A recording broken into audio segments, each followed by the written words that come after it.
being special guest referee. It's going to lead to some kind of confusion or whatever, and then it's going to be all right. You know what? Shenanigans. The match is thrown out or whatever. It's all for AEO Mania. Yeah, I think they're taking a long road, and I don't know why, but I definitely think it's still three-way, and there's no reason to change that. It'd be baffling if they end up being like Io retains. That's it. Or Rhea wins the title back, and now it'd be kind of funny though if it was like Rhea wins the title back, and then it ends up being Io Sky goes, "Hey Pierce, I'm entitled to a rematch," and he goes, "God damn it," you know. Yeah. I think I don't know why they don't utilize the two-night thing more often, because you could get away with being like, all right, it's gonna be Bianca versus Io, and then Bianca wins, and then Bianca fights Ripley. Like that's two major matches. I guess I that's would because they embrace need all that the other more. matches on the card. We're talking about do they even have enough room? They definitely can't split one into two. Living with opioid addiction can be a struggle, trapped in a cycle of opioid use, withdrawal, and cravings. Sublocade is for adults with moderate to severe opioid addiction, whose withdrawal symptoms are controlled by oral buprenorphine for at least 7 days and should be used with counseling. Sublocade may help them keep moving towards recovery. Sublocade continuously releases the medicine buprenorphine all month with no real daily ups and downs. Buprenorphine is known to reduce cravings and block the rewarding effects of opioids. Sublocade can cause serious life-threatening reactions and death if injected in a vein or if taken with certain other medicines or illicit drugs. Do not take Sublocade with other opioid medicines, benzodiazepines, alcohol, or other depressants without your doctor's approval. Ask your doctor about naloxone for emergency treatment of opioid overdose. Get emergency. I guess the extract. Talk about John Cena's promo. I liked it a lot. Where he was saying I that the fans are an experiment and that his greatest idea was the spinner belt because once he turned that into a toy, everybody showed him that that means more to them. So now that he's going to do the worst thing, he's going to ruin wrestling. He's going to win that 17th world title. He's going to have them have to replace it with a new toy belt because he's going to keep the real championship at home. And I'm like, all right, well, I don't want the spinner belt to come back, but I like this promo and I want John Cena to win the title. right. I thought he was originally threatening the spinner belt, but he's not. And I like the promo, but I also feel like some of it's too predictable and all you people and all that. And I wanted more from a little real life heel John. You know, but I'm enjoying what he's giving us now anyway. I assume we're going to get some of that more on the next one because they already, Cody Rhodes and John Cena face to face under the same roof. They're there. How many more times can we rephrase they will be there? Cody Rhodes and John Cena in the house. Cody Rhodes and John Cena, No, there it is. you have to know that like they're gonna be under the same roof so that you can get excited and maybe buy last minute tickets. But no, I think it'll be a. I hope there'll be a new story beat, but I think there probably won't be, unfortunately. Yeah, probably the same. Well, that's Monday Night Raw. We go back to SmackDown, actually. Now, SmackDown had a couple interesting things. They set up that LA Knight was going to face the winner of Braun Strowman and Jacob Fatu. I like the phrase that he said backstage. He's like, LA Knight tells Braun Strowman that he hopes he smacks Jacob Fatu back to factory settings. I like that. And that match ends up with Braun winning by DQ because Solo Sikoa and Tama Tonga interfere. So Jacob Fatu's pissed about that. Braun Strowman gets a title match for the United States Championship next week or today on SmackDown. Right, because you're going to be listening to that today because it's 1:57 a.m. and it's technically Friday. You speak English. Yeah, I do. You, Great moment of time is forever. I think about that way too much. It's elementary. Strowman is not going to win that United States title next week, and I'm assuming the Bloodline or whatever they call themselves now are going to attack, and then it's going to lead to another four-way. And I think that at WrestleMania we're getting LA Knight versus Braun Strowman versus Jacob Fatu versus Solo Sikoa. I can see it, but that's and they do this sometimes, but that feels like a one-to-one copy of what we just said would happen on the Raw Yep. side of things. That might even necessarily be planned. Like that because they could throw other people in there. Jimmy Uso's not doing anything. Shinsuke Nakamura just lost his title. You could throw Damian Priest and Drew McIntyre in there, but I think they're just getting a regular match. Andrade's not doing anything. He popped up one time to be like, "Hey, fuck you" to Santos. Mello Miz, yeah. Two people that aren't doing anything else. Melodome is if they still did the WrestleMania Battle Royal, would be there. They might. Like the Andre the Giant Memorial Battle Royal hasn't been announced yet, which is like, we're getting to the point where I'm like, hey, come on. But they've done that in the past too. Like we're on the 11th Andre, right? They started WrestleMania 30. I believe so, yeah. So 11 years. No, I believe so. I know when they started. I'm just not sure it's 11 years. Well, it'd be 12 if you count 30, right? Oh yeah, wait, no. You're right. Yeah, 11. Yeah, 12. 12. Yeah, no, 12. All right. Wait, okay. 12 years worth of that. We've seen them on WrestleMania. We've seen them on the pre-show. We've seen them on the SmackDown prior. There has been instances, might have even been last year, might have been the year before that too, where we didn't get confirmation of the Andre the Giant Memorial Battle Royal until the week of SmackDown, where it was like, okay, shit, it's Monday and they haven't announced it yet, and then it becomes like, all right, everybody, here's the lineup of wrestling this week, and on SmackDown we're bringing in the Andre. They don't care about it all that much, so they might announce it at the last minute. They might not announce it at all. But I gotta feel like Andrade, I gotta feel like Miz at this point, and Mello are just in the Andre if they have it. I think it's a four-way though for the United States title. I just can't see it. What I don't want to see is the Tiffany Stratton and Charlotte Flair feud. That backstage split screen promo segment sucked. Yeah, I haven't been liking anything about this build to WrestleMania that doesn't include John Cena, Cody Rhodes, and Punk, Roman, and Rollins. It's not a strong build. It just isn't. And the Charlotte Tiffany thing is making me wish Charlotte did win the Royal Rumble, which is sad because I wanted Charlotte to win the Royal Rumble. I like Charlotte. All things considered, despite the fact that Charlotte Flair versus Tiffany Stratton seems bigger on paper, there is a part of me that's like, yeah, I kind of cared more about the Tiffany Stratton and Nia Jax feud. I think this could have been resolved if Charlotte would have just chosen Ripley. You know, like I think you could have made that work. I wrote it and in EO something. I don't remember what I wrote it on. but my assessment for this was that I didn't like Stratton's part because she seemed like she was nervous and that she wasn't like holding her own against Flair, and I didn't like Flair's part because she seemed like she was bored. Yeah, but like, isn't that just how she consistently comes across to us? Yeah, for the past couple of years, she's just bored. Like she doesn't want to actually wrestle. She wants to just, I don't know, do other shit. But then she just comes back to wrestling because it's like, well, I'm under contract. I'm not injured, so I guess I have to. But there's also the love of the game. Like, I don't think you fight back what you got sidelined with if you're not passionate about it. It's just everything's been so blah. Maybe she's like, no, I really, really care. I just can't express it with this stuff Botox or something. Did you know 4 is 3? I think you mean 3 is 4. You know, why 7's rated 9? Or 9's rated 7? Uh, That's the joke, isn't it? It's actually No, 6 it's 6 is is rated rated 7 7. That's right. 6 is rated because 7. 7, 8, 7, 8, 9. But you know what I said about? Good for 9. Get even? Everybody needs to get. Yeah, everybody needs a little. Like. It's not a 6 before the 9. Yeah, you're correct, but then we're not. We don't know how 9 was eaten. Yeah, maybe it's like, what the hell are you guys talking about? That's because they did that teaser where it said 4 last week, and this week it says 3. So Aleister Black Yeah, said 3. and it's definitely not the number of weeks before he debuts, I mean, it could be. or not debuts, but reemerges. Because if it's 2 on today's episode, and then it's 1 on the 4th, then that would be April 11th is when he would show up, which would be right before WrestleMania. The week before. No, the week before, but the 2 episodes prior. I'm excited for it, right? Like if he's motivated, it'll be fun. I mean, it'd be kind of interesting if maybe in these next couple of weeks it ends up being like, we're also going to have like a battle royal to determine who gets a title shot or something. And then it's like, oh, it's Aleister Black. He popped up and he already won that. Like, they could do something like that. Or he could just pop up and then it could be like, he's in the Andre. And then he wins. He could very well win, yeah. The Street Profits beat Los Garza. We know that the Pretty Deadly tag team match is happening next week, or today, in London. So people get involved. Yeah, I'm thinking we're going full Fatal 4-Way ladder. I think so too. Maybe not necessarily ladder, but I hope so. Speaking of, New Day want to be the World Tag Team Champions at Mania. They probably will be. They said that in things that you can only watch if you were not in the United States, and then on like social media, I guess. But nothing on the show itself announcing like that match is happening for sure or anything. So next week, I'm assuming that they're going to do something with War Raiders, and then I'll like confirm it. But I hope that New Day wins. If that's the case. We also had a thing with Absolutely agree. Liv Morgan beating Jade Cargill. Jade Cargill takes her first pinfall loss. I was surprised by that, but actually was kind of happy to see that, that Mystique kind of just go so that you can just move on with her. You know what I mean? Sometimes it's better to just get it out of the way, like a band-aid. Otherwise, you end up being in a Goldberg situation where it's like, now you've built it up for so long, then how are they going to lose? If And that's again, what I'd she loses at WrestleMania. And then I'd like to congratulate them for having the first women's singles match that isn't for a title at Mania. Hey TikTok, it's Alan Walker, and if you want to get this or this, search Alan Walker on TikTok and tap the. You still thinking Jade and Naomi? Yeah, absolutely. Because there's no other point to it. Watch them get WrestleMania SmackDown because they just refuse to give the women anything. That's where I'm talking about, where I think that they're setting up so many things that they're going to be like, see, that happens on SmackDown, it's just as good. And it's like, that's not Mania. No, it's not. Like, Just because it's important and it happens on TV does not mean that it is the same as being on WrestleMania. And they deep down they know that, but they would still argue that it would be the same anyway. So that could also apply to things like the tag title match. It ended up being the That's on SmackDown. All that stuff is kind of up in the air. But the tag title match most likely wouldn't happen on SmackDown if they have the Andre. I don't think they would have like the room for all that stuff. That's SmackDown out of the way. Let's actually pivot away from WWE before going to NXT, and let's talk about TNA a little bit. Hammerstone is now a free agent, and a bunch of people were fired from TNA. Gail Kim being among them. Firing Gail Kim is the stupidest thing this company could ever do at this stage in their existence. They continue to find ways to fumble the bag, and I don't get it. Gail Kim is universally beloved. She's going to get a job instantaneously. Screw you for ripping out another part of the soul of TNA wrestling. Do you put any stock into the idea that it was a firing because of WWE not liking Gail Kim? I miss Callum in this case because he brought that up. And to be honest, I wasn't even thinking that.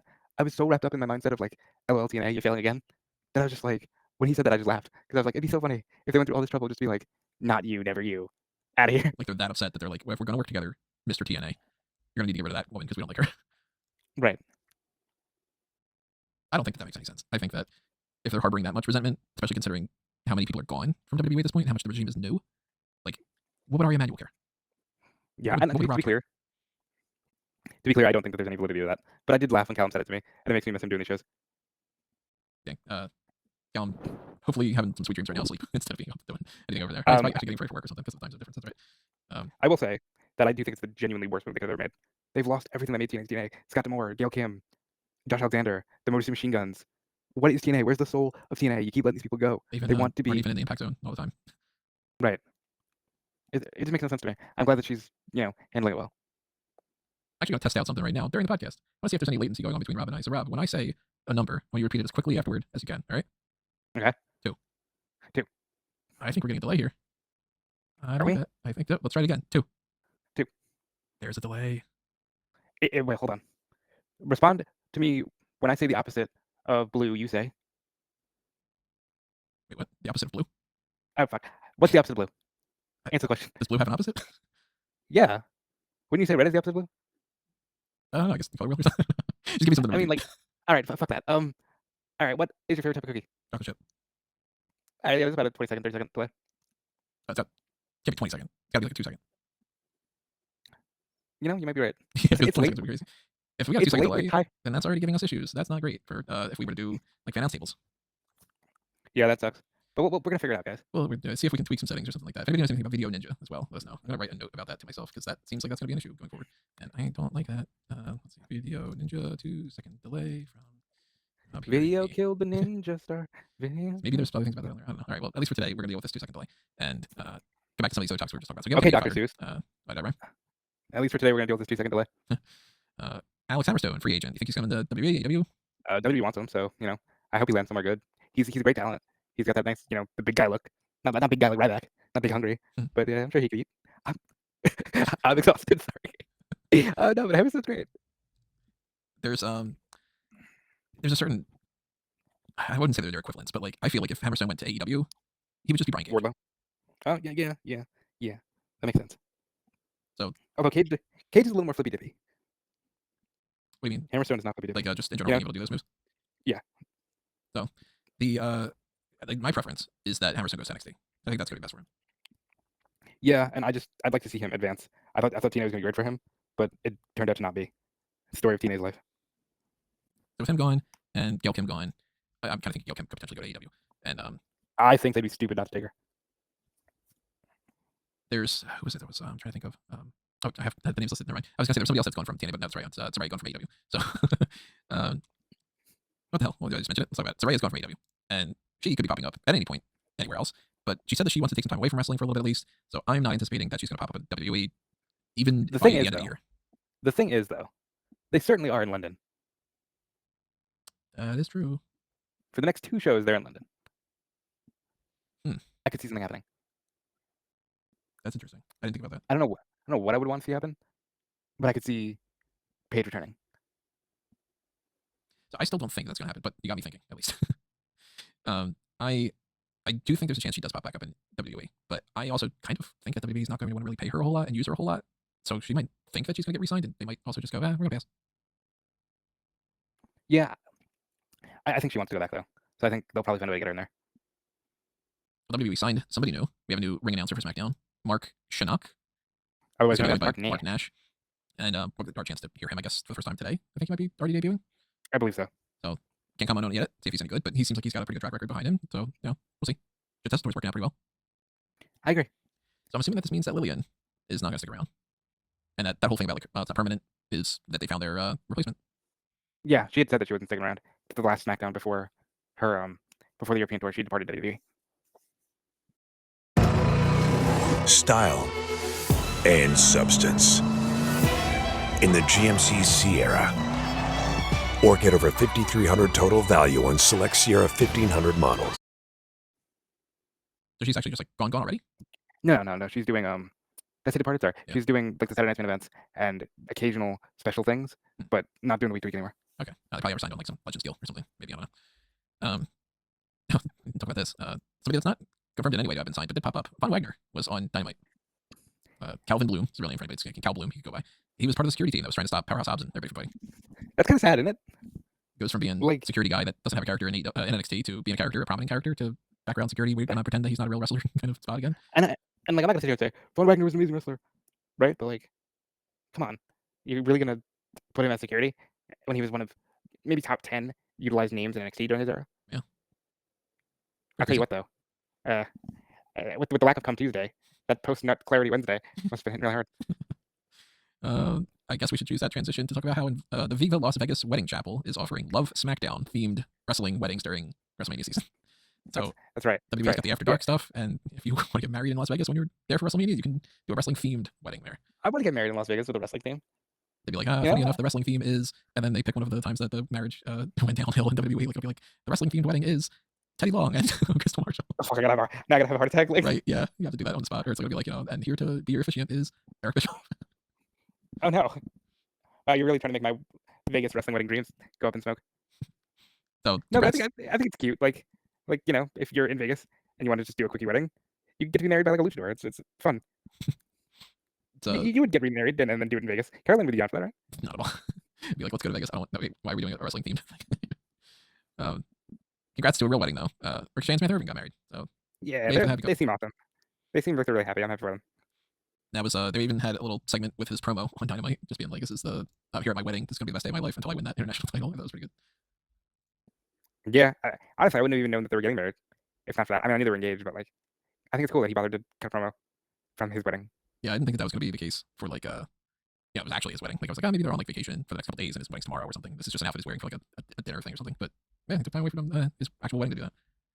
This episode of Dynamite was so weird to me because it was just a series of matches in a lot of ways. Like why is Kenny Omega fighting Blake Christian? Why is Kyle Fletcher against Brody King and then it's Hobbs against Mark Davis? And MVP's supposed Well, to I get think- a thing from MJF saying his offer, and MJF's like, yeah, I'm kind of interested, but then Big Bill and Brian Keith are mad, and Lashley's mad, and Everybody's kind of mad. I didn't understand why we didn't go with. I don't understand why we had MJF say yes, but I like the idea that hey, maybe MVP's cool with some things that the other dudes are not. I like that. You can build on that. I might maybe. so we're back, everybody. There's been an issue. Apparently, the podcast has like a delay on it now. So I mean, that's that was- something we tried to figure out, and when we tried to figure it out, it completely botched everything. So I don't know. Again, if you know more about BDO Ninja, let us know what we can do with this Yeah, like, I mean, latency issue. Because it's currently, it seems like more angry at this point. it seems like Rob and I are going to be talking over each other. It seems like the reaction is very low when it comes to like if I were to be like, hey, repeat the word bell. Bell. That's how much of a delay we're going to be on everybody. So I don't know. That's crazy. What's- Like, yeah, that sucks for the podcast because then that means that like, we talk over each other and stuff. And every time I think I We'll figure this figure it out, that's how I think. So We'll- this podcast is we'll also figure it coming a little bit later than I would because I'm going to have to split this video up and edit it and do all that. So this That's the podcast thing. is also a dud in some ways. So I forget where we left off, everyone. Sorry. I we're talking about the Ricochet wedding, but we we're talking about Von Wagner. We're talking about a bunch of other things. Sorry, I don't know where we left off. We're gonna move on to another topic. Stevie Turner was named the Evolve general manager. So the first episode, Shawn Michaels says to Ava, I hate that this latency things. Sorry, everybody. The whole rest of the episode's gonna be me in a bad mood. A worse mood than I'm already in. I already know I'm gonna be in a bad mood, so I apologize, but I'm gonna try to finish the rest of this. Shawn Michaels gives the keys to the kingdom or whatever, as he had said to Ava in the first episode, and by episode like 4, Ava's like, never mind, you can have it, Stevie. Well, she's killing two birds with one stone. She gets Robert's Stevie out of her hair. Well, she killed that guy with the dark tape, and you know, I think it's a good move because Stevie Turner was kind of in that role a little bit, and they needed a place for her to go. You think that she's like injured in a way that they don't let her wrestle anymore? Yes. I wonder why that's up with that. Well, there's never been any report that I've seen.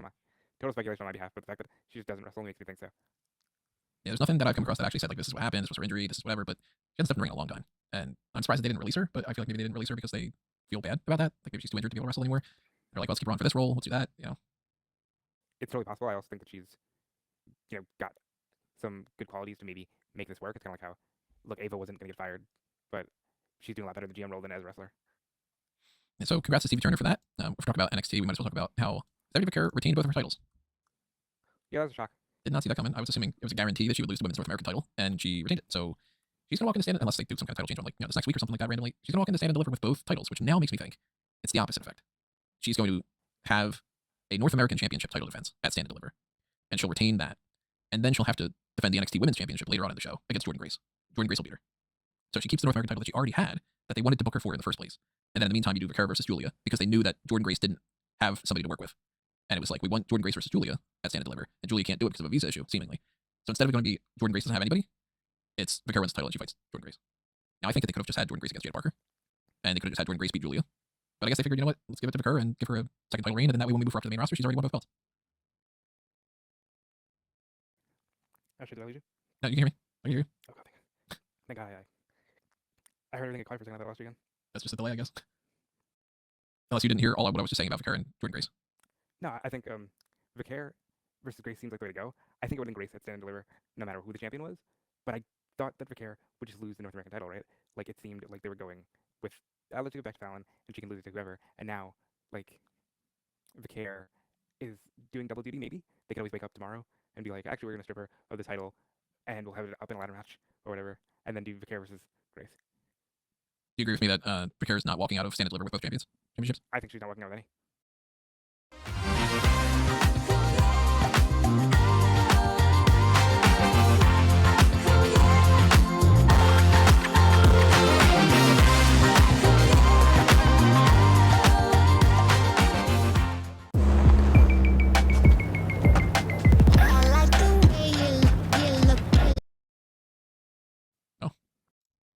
I mean, That sucks to be you, we're- Vaquero. it's a worthwhile move to put the North American belt on someone like Jada or Soruka or mostly those two, honestly, or a little Vice too. But I think Jada should get it. I think Grace will win the big one because that was always the plan. So I have one more hot tag to talk about, and that's the WWE Slammy Award. We know that he's now for the Fans Choice Award 2025 edition, and they kept the categories pretty much the same as what they had before. I think they got rid of one of them, if I remember correctly.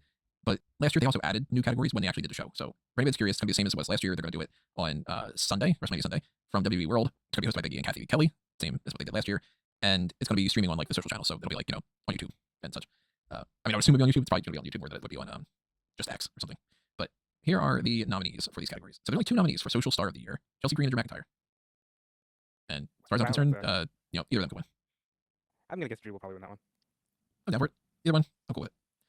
The Breakout Superstar of the Year is between Braun Breaker, it's Breakout Superstar, so that makes sense, Lyra Valkyria, Penta, Oba Femi, Julia, Tiffany Stratton, Jacob Fatu, Chelsea Green, and Stephanie Vicker.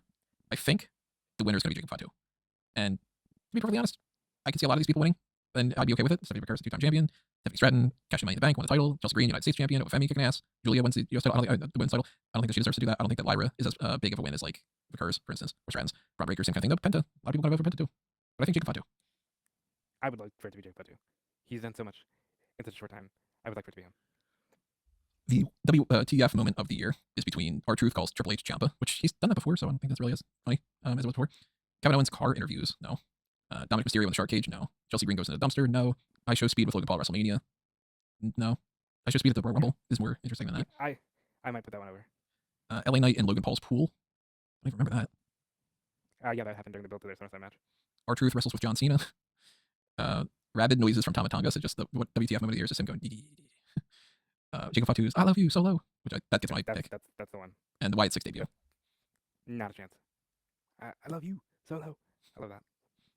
Match of the year is between Roman Reigns and Cody at WrestleMania. That's my pick. There's CM Punk versus Drew McIntyre, Hell in a Cell. Roman Reigns and The Rock against Cody and Seth at Mania. Liv Morgan versus Rhea Ripley at SummerSlam. Damian Priest versus Gunther at SummerSlam. Cody and AJ at Backlash. The 2025 Men's War Games match. Bayley and Io at Mania. Sami and Gunther at Mania. Gunther and Randy Orton at Bash in Berlin. And Rollins and Punk on the Raw Netflix premiere. I'm going Cody and Roman. Yeah, I think I would have to say that. Because, like, that's such an iconic moment, you know? He finally wins. I'll probably give it to that. NXT Superstar of the Year: Kalani Jordan, Ethan Page, Trick Williams, Julia, Roxanne Perez, and Oba Femi. Oba Femi is my pick. Yeah, I think Oba Femi is probably the right way to go. Considering no one knew who he was, like, this time last year, and then he burst onto the scene. Rivalry of the year is between Punk and McIntyre, Reigns and Cody, Morgan and Ripley. Punk and McIntyre. It's my favorite one of the year, yeah. Because Roman and Cody was primarily last year. I don't count post-Mania, that feud. Nia Jax, Tiffany Stratton, Kevin Owens, Cody Rhodes, Priest Balor, and Bloodline are the other ones for anybody that's curious, but yeah, we're going the other one. McIntyre, and Punk. Faction of the year is between OG Bloodline, New Bloodline, American Made, Damage Control, and Judgment Day. Probably go Judgment Day, I guess. I think I have to go Judgment Day. They're a better unit. Tag Team of the year is between Morgan and Rodriguez, no. Street Profits, no. Judgment Day, maybe. War Raiders, Bloodline, Motor City Machine Guns, maybe. A-Town Down Under, no. Awesome Truth, no. DIY, not really. And Jade Cargill and Bianca Belair, who might very well win. I agree. And let's see what else we got on here. We got, oh my god, moment of the year. Cody Rhodes and Roman's match finish at Mania. Dominic Mysterio turning on Rhea Ripley and Liv Morgan at SummerSlam. That was a good moment. New Day turns on Big E. Kevin Owens turning on Randy Orton and Cody Rhodes in October. Tiffany Stratton's Money in the Bank cash in. Priest's Money in the Bank cash in. Wyatt Six debut. Bronson Reed doing the tsunami on Braun Strowman onto a car. Roman Reigns returning at WrestleMania or at SummerSlam. John Cena turning on Cody Rhodes at Elimination Chamber. So they're counting that already for this. Braun Breaker spearing I Show Speed at Royal Rumble. And Io beating Rhea for the title. I would say, I don't know, because I just gave the other thing to Cody and Roman. I would want to say that again. I guess my vote. Because even though the other ones are all like, whoa, moments and stuff, it's still, that's my favorite moment of the year. What do you mean, whoa? Let's see. Bear with me. You still see my screen, right? It's up on the screen. No, you think that I would be that smart, but I would it myself. Look, I think Cena turning heels too new, but he'll probably get the vote. I think. Oh, New Day turning on Big E. That was a legitimate shocking moment. A lot of these could win. And we got most memorable entrants. Most of them at Mania. Cody, Roman, Rock, Bayley. We got Jey Uso on the Netflix debut with Tara Scott. We got Randy Orton at Bash in Berlin. Rollins at Mania. Sami Zayn in Montreal. Sami Zayn at Mania. Logan Paul at SummerSlam. Drew McIntyre at Clash of the Castle. And Dom at Bad Blood in the Lowrider. I think Roman. I don't remember any of these. I'm going to say The Rock's because he had the belt and the final boss leveling up. So I'm going to say The Rock. Then we got male and female superstar of the year. That's females is between. Good. I think I did this when we did the last year's awards. I'm going to go Liv Morgan and Cody Rhodes, just right off the top of my head, because the other choices are good, but nobody had the year Cody had. And of the options given, nobody had the year Liv had. I agree. For the options that people are curious, Liv Morgan, Rhea Ripley, Nia Jax, Bayley, Tiffany Stratton, Io Sky, Chelsea Green, Cody Rhodes, Roman Reigns, Gunther, CM Punk, Damian Priest, Drew McIntyre, Jey Uso, and Seth Rollins. So I'm going Liv and Cody as well.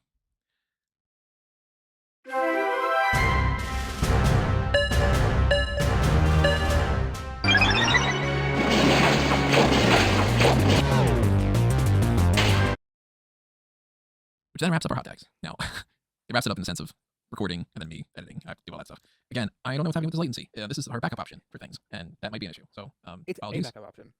It's Um, a backup option. We'll put another. yeah, we'll see. Sorry for the mood and everything else, other than potentially Yeah, some of the content. we're dead at the It's, inside right now. it's And 3 a.m, and I'm very annoyed and upset. So, it's 3 in the again, morning where I'm upset. This thing failed miserably, so I'm good. I didn't even plug this stuff, but Discord, you can find it there. It's marketplace stuff. I say it all the time. If you want to really keep us around, now's the time to show me that it's worth it and to help support us. And Smart Madness program's going on. Vote on who you think John Cena's best rival is. Follow the Linktree stuff at amaggotree.com. Follow Rabbit Dude Fleece. Yeah. Yeah, I'm sad. Just finish up. Yeah. All right. Well, sorry, everybody. Yeah. We'll see. Thank you. We'll see what happens for other stuff. But adios for now. This has been another Smart Guy moment. And I'm sorry for ending an episode in this kind of way as well. But now we're being counted out.